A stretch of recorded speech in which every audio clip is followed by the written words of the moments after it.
जय हिंद दोस्तों, स्वागत है आपका सनराइज क्लासेस के ऑनलाइन प्लेटफॉर्म में, जहां पर हम आपको उत्तर प्रदेश आगामी उत्तर प्रदेश री एग्जाम के लिए हम आपको तैयार कर रहे हैं। और रोजाना रात्रि 8 बजे यूपी जीके की क्लास आपके इस YouTube चैनल पर आती है। ठीक है, आज हम यूपी जीके का प्रैक्टिस सेट नंबर 3 लेके आए हैं और इसमें अलग टाइप के प्रश्न हैं जो आपके एग्जाम के लिए बहुत ज़्यादा इंपॉर्टेंट है। तो छात्रों बने रहें और चैनल को शेयर करें, सब्सक्राइब करें।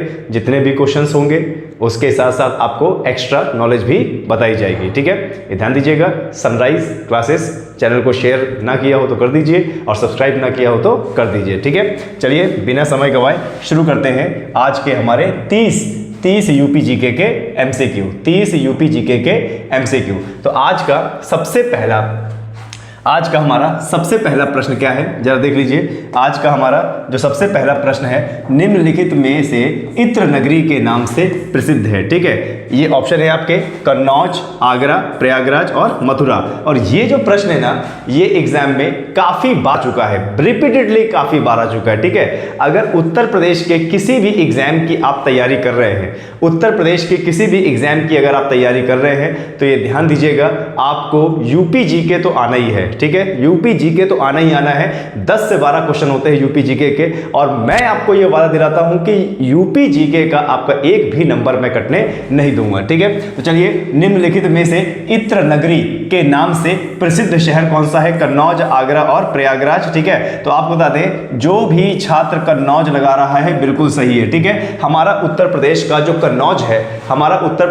कन्नौज है, कन्नौज इत्र नगरी के नाम से जाना जाता है। यहां पर इत्र की मैन्युफैक्चरिंग होती है। इत्र एक प्रकार का सेंट होता है जो बड़ी मैन्युफैक्चरिंग के बाद बनता है, और ये कहां बनता है भाई? कन्नौज। ठीक है, तो ध्यान देना, कन्नौज किस लिए फेमस है भैया? इत्र के लिए फेमस है। ठीक है, और कन्नौज की जब बात होगी ना तो ध्यान देना, जो कन्नौज है ना, ठीक है, ये गंगा और यमुना, ठीक है, गंगा और यमुना का द्वाब क्षेत्र है। ठीक है, ये गंगा और यमुना का द्वाब क्षेत्र है। ठीक है, आगरा जो फेमस है ना, ध्यान देना, आगरा जो फेमस है वो चमड़ा के लिए फेमस है। किसके लिए भाई?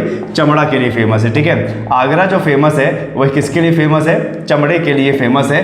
प्रयागराज की बात करें तो यहां पर अमरूद बहुत ज्यादा पाया जाता है। क्या भैया?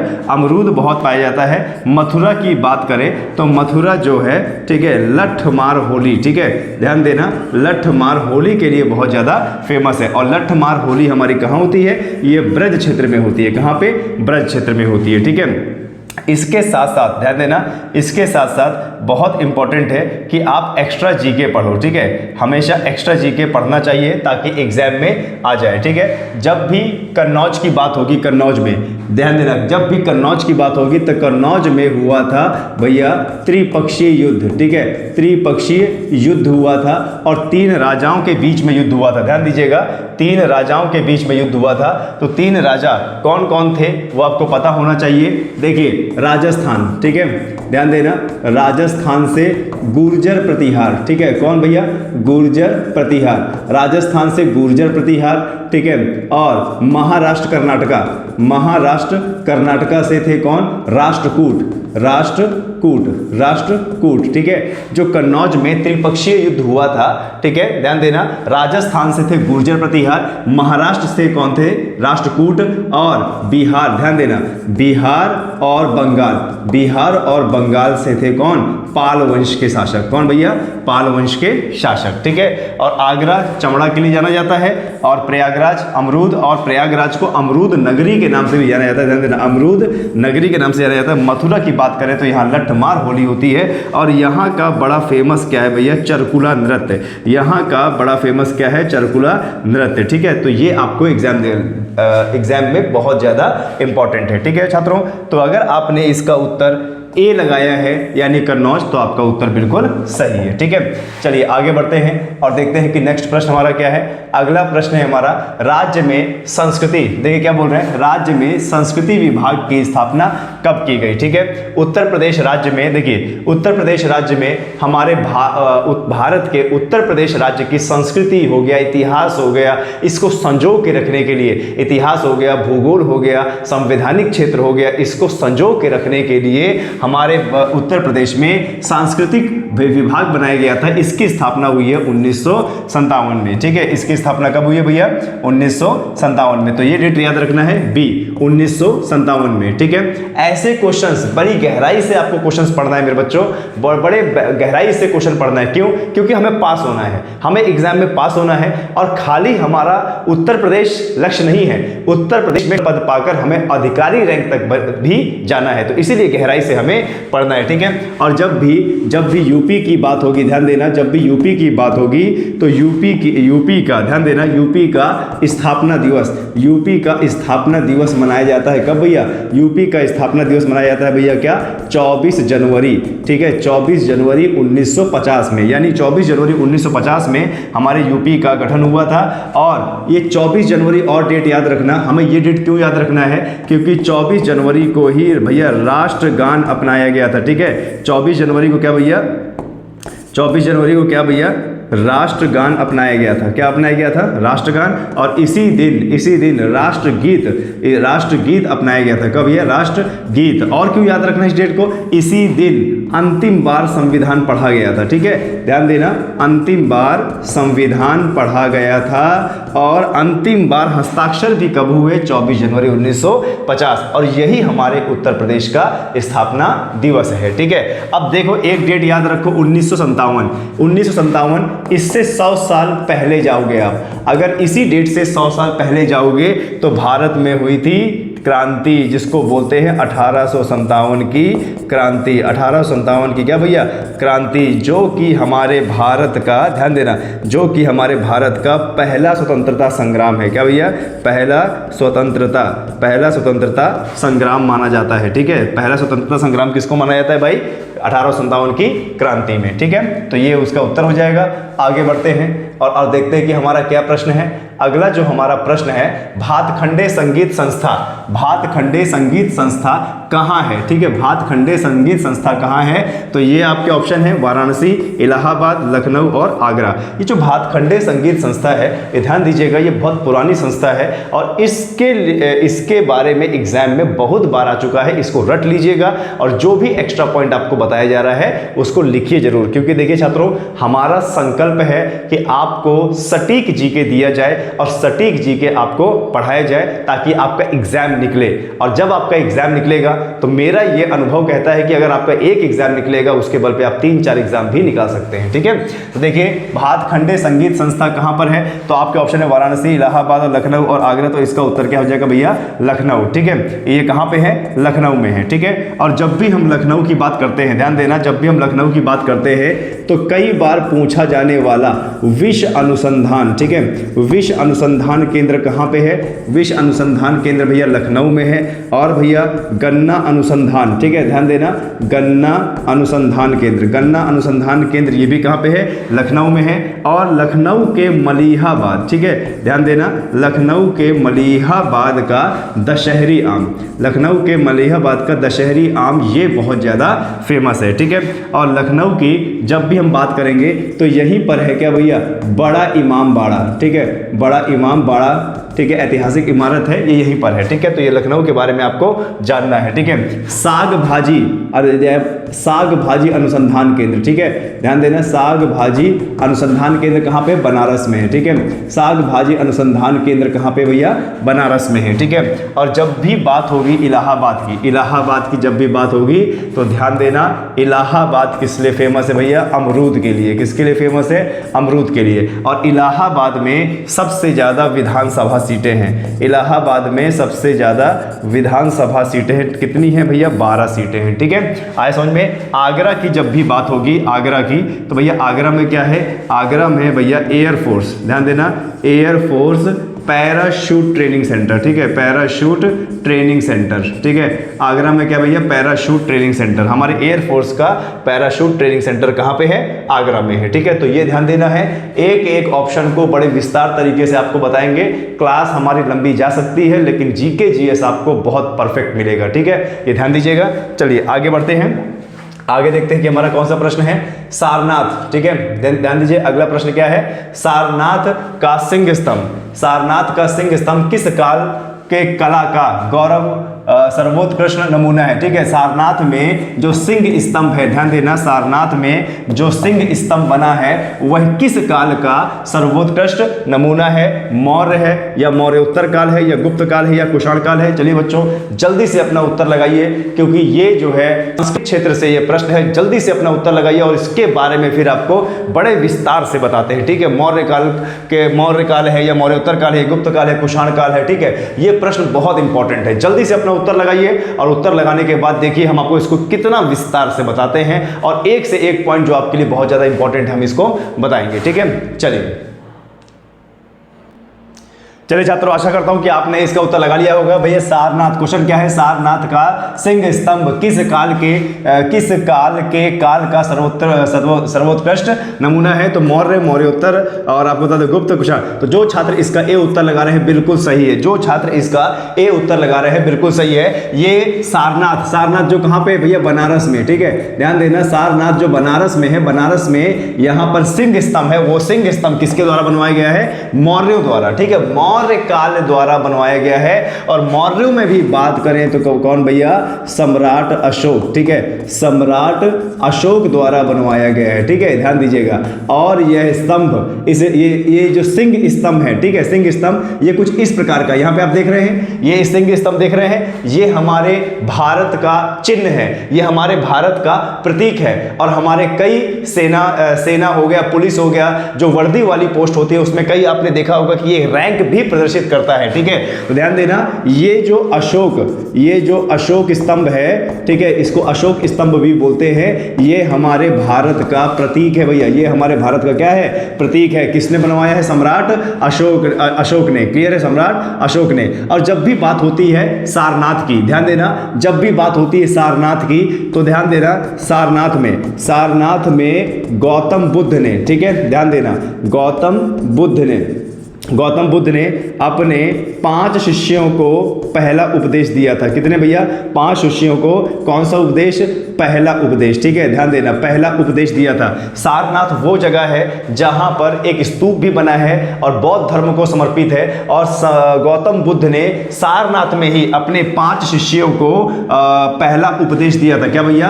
पहला उपदेश दिया था। और जब पहला उपदेश दिया तो उसको क्या बोला गया भैया? उसको बोला गया भैया धर्म चक्र प्रवर्तन, ठीक है, ध्यान दें, धर्म चक्र प्रवर्तन बोला गया। क्लियर है? जब गौतम बुद्ध ने अपना पहला उपदेश 5 शिष्यों को कहां दिया? सारनाथ में दिया, तो इसको बोला गया धर्मचक्र प्रवर्तन, ठीक है, धर्मचक्र प्रवर्तन। और जब भी बात होगी मौर्य काल की, ध्यान देना, जब भी बात होगी मौर्य काल की, तो देखो ये जो है मौर्य, तो इसका उत्तर है ही, ठीक है, चंद्रगुप्त मौर्य, ठीक है, ध्यान देना, चंद्रगुप्त मौर्य ने इसकी शुरुआत की थी। किसने? मौर्य वंश की शुरुआत किसने की थी? चंद्रगुप्त मौर्य ने। अच्छा, इससे पहले का वंश कौन सा है? पहले का वंश है भैया नंद वंश, ठीक है, पहले का वंश क्या भैया? नंद वंश है, ठीक है। और जो सम्राट अशोक है, सम्राट अशोक ने बौद्ध धर्म को धारण किया। किस धर्म को? बौद्ध धर्म को धारण किया। और भारत का सबसे बड़ा स्तूप कौन सा है? सांची का स्तूप। भारत का सबसे बड़ा स्तूप कौन सा है? सांची का स्तूप। और हम इसे क्यों पढ़ रहे हैं? क्योंकि इसको चंद्रगुप्त मौर्य ने ही बनवाया था, ठीक है। और ये वर्तमान में कहां पे है? एमपी में है। और कौन से धर्म को समर्पित? बौद्ध धर्म को समर्पित है। क्या? भारत का सबसे बड़ा स्तूप सांची का स्तूप, ठीक है। चलिए आगे बढ़ते हैं और आगे देखते हैं कि हमारा कौन सा प्रश्न है, ठीक है। आगे देखते हैं, मंदिर निर्माण की कला का विकास किस काल में हुआ? मंदिर निर्माण की कला का विकास किस काल में हुआ? हर एग्जाम में पूछा जाने वाला प्रश्न छात्रों, जल्दी से उत्तर लगाइए इसका, ठीक है, जल्दी से उत्तर लगाइए भैया। मौर्य है, कुषाण है, गुप्त है या गुप्तोत्तर है, ठीक है। मंदिर निर्माण की कला का विकास किस काल में हुआ? तो आपको बता दें, मौर्य, कुषाण, गुप्त और गुप्तोत्तर। जो भी छात्र इसका गुप्त लगा रहा है, ध्यान दीजिएगा, जो भी छात्र इसका गुप्त उत्तर लगा रहा है बिल्कुल सही है, ठीक है, ध्यान देना। जब गुप्त वंश चल रहा था तो मंदिरों का निर्माण सबसे ज्यादा हुआ। जब गुप्त वंश चल रहा था तो मंदिरों का निर्माण सबसे ज्यादा हुआ। और गुप्त वंश की अगर हम बात करें तो ध्यान दीजिएगा कि भारतीय संस्कृति, ध्यान देना, भारतीय संस्कृति ये एग्जाम में पूछा जाता है, ठीक है, ध्यान दीजिएगा। लाइट चली गई है, थोड़ी देर बाद स्टार्ट करते हैं इसको। चलिए इस क्वेश्चन में आपने जान लिया भैया कि मंदिर का निर्माण की कला विकास उसका जो विकास है वह गुप्त काल में हुआ है, ठीक है। और ध्यान देना गुप्त में एक और नाम याद रखना है, कुमारगुप्त, ठीक है, कुमारगुप्त। एक नाम याद रखना, कुमारगुप्त। कुमारगुप्त क्यों याद रखना है? क्योंकि नालंदा विश्वविद्यालय बनवाया था इसने, ठीक है। क्या भैया? नालंदा विश्वविद्यालय बनवाया था इसने। और अभी आपको पता ही होगा कि नालंदा विश्वविद्यालय का फिर से पुनरुद्धार किया गया है, ये यूनिवर्सिटी फिर से बना के खोली गई है और अभी ये ट्रायल लेवल पे चल रहा है ये, तो ये ध्यान रखना है, गुप्त वंश, ठीक है। चलिए आगे बढ़ते हैं और आगे देख लेते हैं कि अगला हमारा कौन सा प्रश्न है। अगला प्रश्न है भाई कि उत्तर प्रदेश को कितने सांस्कृतिक क्षेत्रों में बांटा जा सकता है, ठीक है। ये भी एग्जाम में आ सकता है, जैसे पूछ लेता है कि उत्तर प्रदेश को कितने जलवायु क्षेत्र में बांटा गया है, तो इस प्रकार के प्रश्न भी आ सकते हैं कि उत्तर प्रदेश को, ध्यान दीजिएगा क्या बोल रहा है, उत्तर प्रदेश को कितने सांस्कृतिक क्षेत्रों में बांटा जा सकता है, तो इसका उत्तर क्या होगा? 5, ठीक है। अब 5 कौन से, देखिए 5 कौन से? ब्रज क्षेत्र, ठीक है, ब्रज क्षेत्र। दूसरा कौन सा है भाई? अवध क्षेत्र। दूसरा कौन सा है? अवध क्षेत्र। और तीसरा कौन सा है भाई? बुंदेलखंड क्षेत्र, ठीक है। और चौथा कौन सा है? रुहेलखंड, ठीक है, रुहेलखंड क्षेत्र, ठीक है। और इसके बाद जो पांचवा क्षेत्र है आपका, ठीक है, रुहेलखंड हो गया, एक बघेलखंड बोल सकते हैं हम, ठीक है, बघेलखंड क्षेत्र, ठीक है। तो उत्तर प्रदेश को टोटल कितने? 5 सांस्कृतिक क्षेत्रों में बांटा सकता है, ब्रज क्षेत्र, अवध क्षेत्र, बुंदेलखंड क्षेत्र, रुहेलखंड और क्या? बघेलखंड। यहाँ सब क्षेत्रों की अलग अलग संस्कृति है, बोलियां हैं, ठीक है। तो इसमें हम 5 क्षेत्रों में इसको बांट सकते हैं। अगला जरा देख लीजिए क्या है अगला जो प्रश्न है। अगला प्रश्न है राज्य हिंदी संस्थान कहाँ पे है, ठीक है। राज्य हिंदी संस्थान कहाँ पे है? हमारे उत्तर प्रदेश राज्य की जो हिंदी संस्थान है वो कहाँ पे है? बनारस है, इलाहाबाद है, आगरा है या गोरखपुर है। तो चलिए बच्चों इसका प्रश्न जो है पढ़िए ध्यान से और उत्तर लगाने की कोशिश कीजिए। ध्यान दीजिएगा, यूपी जीके के बेहतरीन प्रश्न जो बन सकते हैं मैं आपको यहाँ पर लेके आया हूँ और आगे भी आपको यूपी जीके के और बेहतरीन प्रश्न मैं देता रहूँगा जब तक आपका उत्तर प्रदेश पुलिस का एग्जाम नहीं हो जाता। एक भी नंबर आप कटने नहीं दूंगा मैं। राज्य हिंदी संस्था, तो यहाँ पर जो छात्र बनारस लगा रहे हैं बिल्कुल सही है, जो छात्र बनारस लगा रहे हैं बिल्कुल सही है, ठीक है। ध्यान देना, देश का पहला और दूसरा भी, देश का पहला और दूसरा भी, ठीक है, तैरता हुआ सीएनजी पंप। क्या भैया? तैरता हुआ सीएनजी पंप, ये कहाँ खोला गया भाई? ये कहाँ खोला गया है? बनारस में खोला गया है, ठीक है। ध्यान दीजिएगा, गंगा नदी के ऊपर देश का पहला भी और देश का दूसरा भी तैरता हुआ सीएनजी पंप कहाँ खोला गया है? बनारस में खोला गया है। क्लियर है? बनारस को बोला जाता है घाटों का शहर। क्या भैया? घाटों का शहर। और इसे क्या बोला जाता है? भारत का प्राचीन शहर, ठीक है, भारत का प्राचीन शहर बोला जाता है किसको भाई? बनारस को, ठीक है। चलिए आगे बढ़ते हैं। अगला जो क्वेश्चन है, उत्तर प्रदेश बेसिक शिक्षा परिषद का गठन कब किया गया? ये वही आयोग है, आपको बता दें छात्रों, ये वही आयोग है जो 6-7 साल से अभी कोई भी शिक्षक भर्ती इन्होंने नहीं निकाली है। इसी आयोग की हम बात कर रहे हैं। उत्तर प्रदेश बेसिक शिक्षा परिषद का गठन कब किया गया? तो 1972, 1975, 1978 और 1982, ठीक है। तो याद रखना, ये एग्जाम में पूछा जा सकता है कि हमारे उत्तर प्रदेश का जो बेसिक शिक्षा परिषद है इसकी स्थापना कब हुई है? तो जो छात्र लगा रहे उत्तर 1972 बिल्कुल सही है, ठीक है। उत्तर प्रदेश के बेसिक शिक्षा परिषद की जो स्थापना हुई है, यानी जिसमें प्राइमरी टीचर होता है, जूनियर टीचर होता है, ठीक है, इनकी नियुक्ति करना, इनका देखरेख करना, स्कूलों को संभालना, इस परिषद की स्थापना हुई 1972। और जब भी 72 आता है ना, 1972, तो एक याद रखना, ठीक है, वन्य जीव संरक्षण अधिनियम, ठीक है, कब लागू हुआ है? 1972 में। भारत में वन्य जीव संरक्षण अधिनियम कब लागू हुआ है? 1972 में, ठीक है। चलिए आगे बढ़ते हैं। और देखते हैं अगला क्या है हमारा प्रश्न। गौतम बुद्ध ने प्रथम उपदेश कहाँ दिया? सबको पता है और बार बार ये प्रश्न पूछा जाता है, ध्यान दीजिएगा, बार बार ये प्रश्न पूछा जाता है, सबको पता है कि ये कहाँ पर है, ठीक है। तो गौतम बुद्ध ने प्रथम उपदेश कहाँ दिया था? सारनाथ, श्रावस्ती, कुशीनगर और कौशाम्बी, ठीक है। गौतम बुद्ध ने प्रथम उपदेश कहाँ दिया था? सारनाथ, श्रावस्ती और कुशीनगर और कौशाम्बी। तो जो छात्र इसको सारनाथ में लगा रहे हैं बिल्कुल सही है। सारनाथ कहाँ पे भैया? सारनाथ है क्यों, कहाँ? बनारस में है, ठीक है। और कितने छात्रों को दिया था? अपने 5 शिष्यों को, ध्यान दीजिएगा, 5 शिष्यों को ये उपदेश दिया था। और इस उपदेश को बोला गया था क्या भैया? धर्म चक्र प्रवर्तन, ठीक है, धर्म चक्र प्रवर्तन बोला गया था इसको, ठीक है, ध्यान दीजिएगा। और यहाँ पे एक और नाम है कुशीनगर, कुशीनगर। तो कुशीनगर में आपको गौतम बुद्ध की मृत्यु हुई थी, क्या भैया? गौतम बुद्ध की मृत्यु हुई थी और मृत्यु को कहा गया है क्या भैया? महापरिनिर्वाण, ठीक है। क्या कहा गया है? महापरिनिर्वाण कहा गया है मृत्यु को, ठीक है।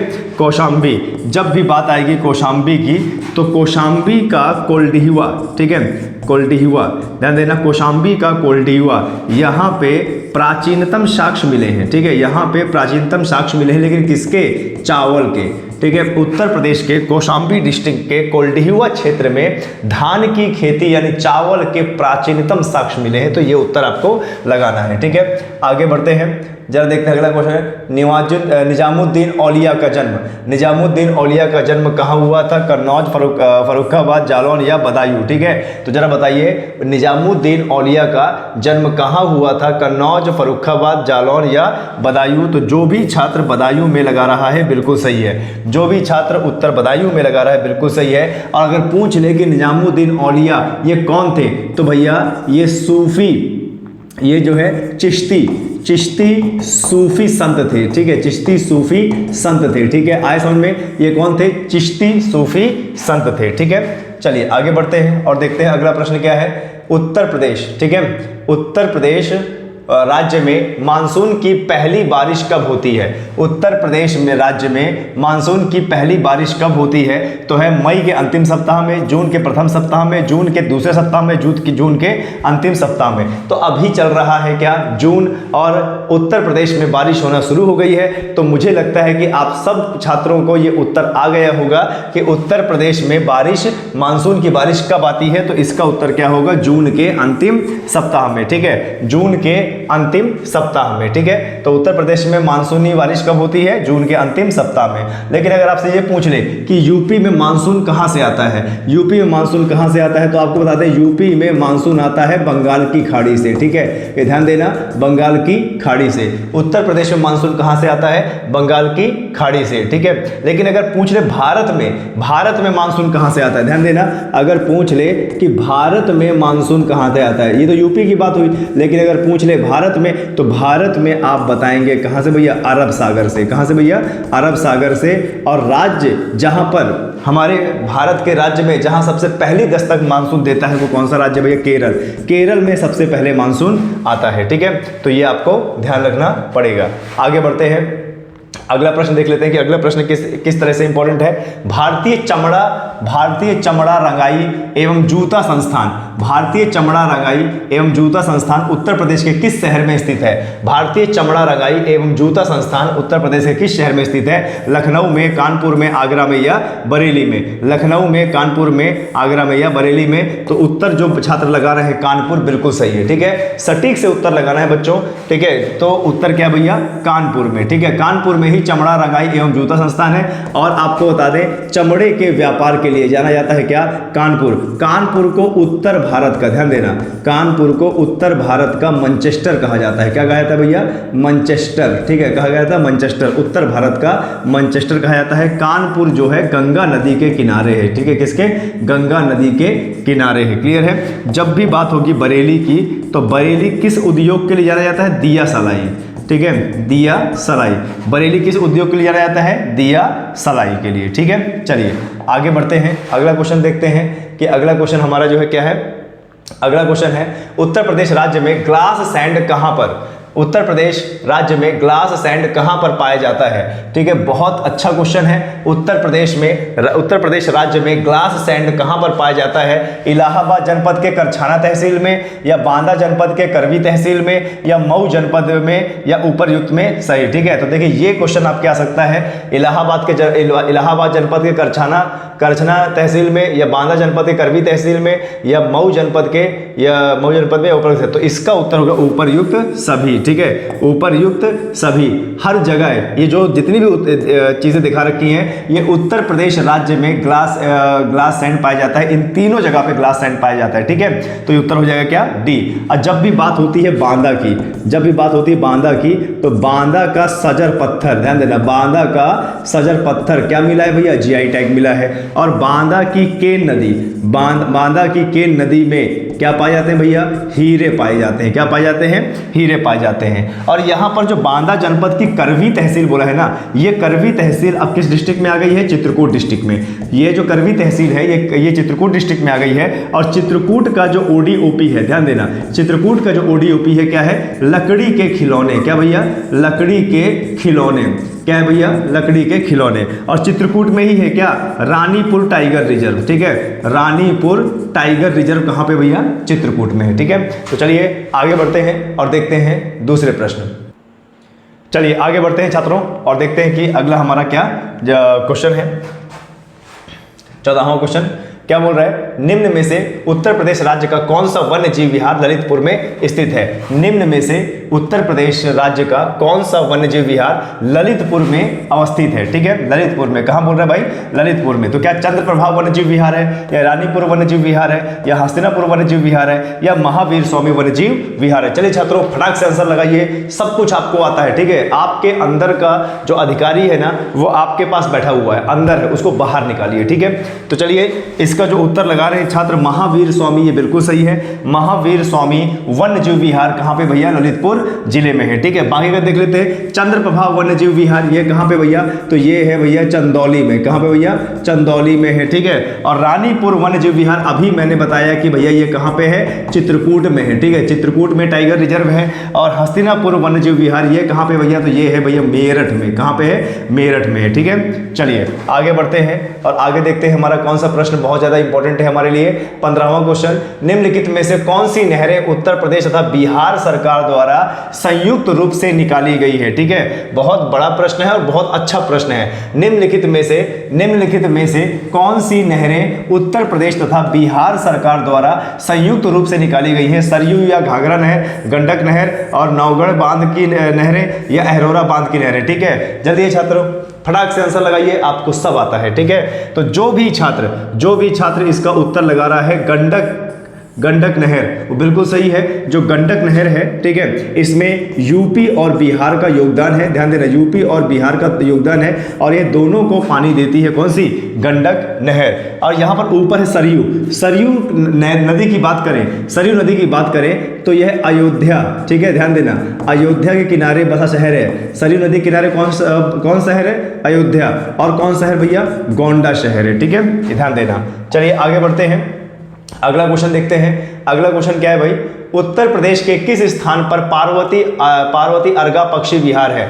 उत्तर प्रदेश के किस स्थान पर पार्वती अर्गा पक्षी विहार है? आगरा पे है क्या? बस्ती पे है क्या? गोंडा पे है क्या? या गोरखपुर में? ठीक है, चलिए छात्रों पक्षी विहार भी आपको एग्जाम में पढ़ना पड़ेगा। वन्यजीव विहार है या अभ्यारण्य है या राष्ट्रीय अभ्यारण्य है, ये सब आपको पढ़ना पड़ेगा। ठीक है, तो उत्तर प्रदेश के किस स्थान पर पार्वती अर्गा है? तो जो छात्र इसका गोंडा लगा रहे हैं बिल्कुल सही है। ठीक है, जो छात्र इसका गोंडा लगा रहे हैं बिल्कुल सही है। गोंडा कौन सी नदी के किनारे है भैया? सरयू नदी के किनारे। किस नदी के किनारे? सरयू नदी के किनारे। और आपको छात्र बता दें इसी नदी के किनारे, ध्यान देना, इसी नदी के किनारे, सरयू नदी के किनारे कछुआ, ठीक है, कछुआ, ध्यान देना, कछुआ संरक्षण रिजर्व है। कौन सा भैया? कछुआ संरक्षण रिजर्व बनाया गया है। ठीक है, इसी सरयू नदी किनारे गोंडा में कछुआ संरक्षण रिजर्व बनाया गया है। क्लियर है? आए समझ में? चलिए बहुत बढ़िया। ठीक है, गोरखपुर की बात करें कि गोरखपुर कौन सी नदी के किनारे है भैया? तो राप्ती नदी के किनारे है। ठीक है,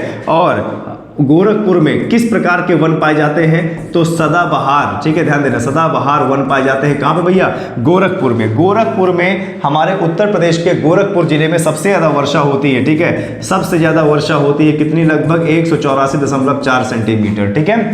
चलिए आगे बढ़ते हैं, अगला क्वेश्चन क्या है हमारा, जरा देखते हैं। उत्तर प्रदेश के किस शहर को सुहाग नगरी के नाम से जाना जाता है? ये भी क्वेश्चन काफी बार एग्जाम में आया हुआ है, ध्यान देना है, अच्छे से आपके एग्जाम में आ सकता है। उत्तर प्रदेश के किस शहर को सुहाग नगरी के नाम से जाना जाता है? इटावा को, अलीगढ़ को, फिरोजाबाद को या फर्रुखाबाद को, ठीक है। तो जो भी छात्र इसका उत्तर लगा रहा है फिरोजाबाद, जो भी छात्र इसका उत्तर लगा रहा है फिरोजाबाद, वो बिल्कुल सही है, ठीक है। फिरोजाबाद, फिरोजाबाद, ठीक है, ध्यान दीजिएगा।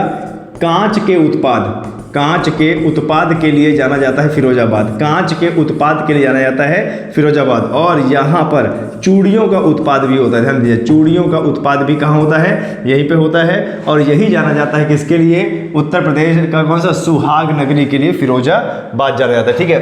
अलीगढ़ में क्या फेमस है भैया? अलीगढ़ का ताला फेमस है, ठीक है।